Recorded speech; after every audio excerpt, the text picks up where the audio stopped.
This is Ken with VOD TV. We're here at the TIA event, and we're with Kyle Quillen of Agile Networks, and you're about to make a big announcement about what's going on in Ohio and how you're serving the rural area. So why don't you tell us? Yeah, so we're here and happy to announce that we're going to be building out a statewide infrastructure, a statewide wireless broadband infrastructure that uses fiber and wireless assets across the state, covering 72% of the state of Ohio. And so primarily rural areas, I gather? Yeah, our primary focus initially on the network is to deploy in the rural markets where there's a high need, and it's a high cost to get infrastructure to those markets, and we're going to come in with this wireless infrastructure and be able to deliver SLA-driven type services to remote locations. Now when you say wireless, what are you talking, 4G, or are you talking unlicensed wireless?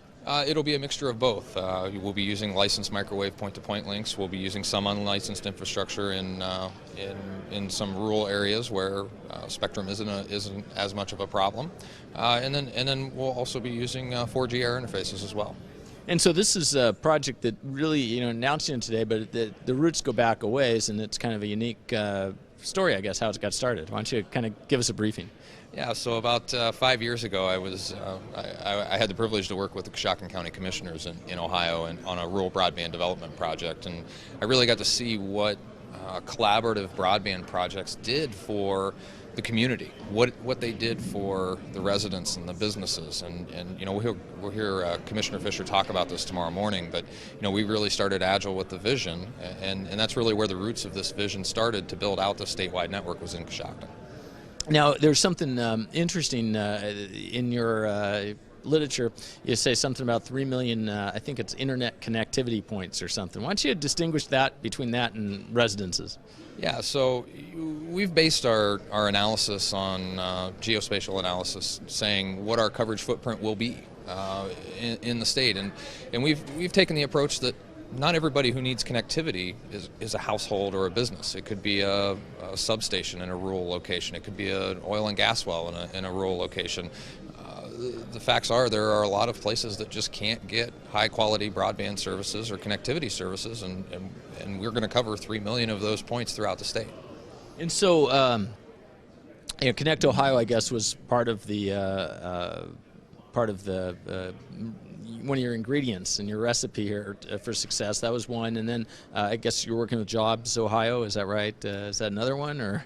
Yeah, so we're going to be utilizing a lot of different infrastructure in the state of Ohio.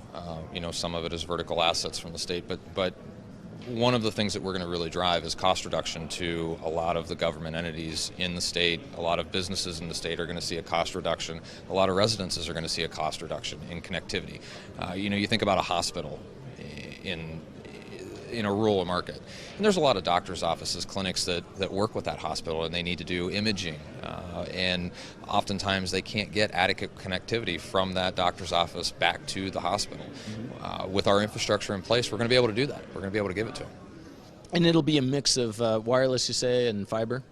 Yes, it'll be a mix of fiber assets and wireless. And in some cases, you'll use fiber assets that are already there, I assume, to kind of get to the market, or? Yeah. So our whole approach with this network is to leverage it in as many ways as possible, and one of the ways that we can do that is kind of extending the existing fiber footprint forward in a wireless model to be able to hook up locations that with high-quality connection services that have never been able to get them before because of build costs, of plan extension costs have been too much, cost too much, and not justifiable. Well, so back to the Connect Ohio, I'm curious, are you, kind of analyzing their data, analyzing where the need is, and that's where you're targeting? Yeah, the Connect Ohio's got great data. We use it in our analysis every day to say how many of the address points do we cover that don't have broadband available, because that allows us to build very targeted customer lists for our carrier partners who want to provide services across our last mile, mid-mile transport, and also for us to target key vertical markets. Well, and that's an interesting thing, the marketing. How are you going to get to these customers? Is it going to be through partners, or going to have a direct presence yourself? It'll be both. Across the board, it'll be both. And so, backed a little bit, question or two. And the financing of your company, where's that coming from? We're a privately funded company. Okay. So this is going to be a privately funded build out. And so what sort of time frame are we looking at? Everything works the way it should. 12 to 18 months is our anticipated completion date for coverage of the state. And that's the entire state, but basically there's all pockets where there's underserved pockets. Absolutely.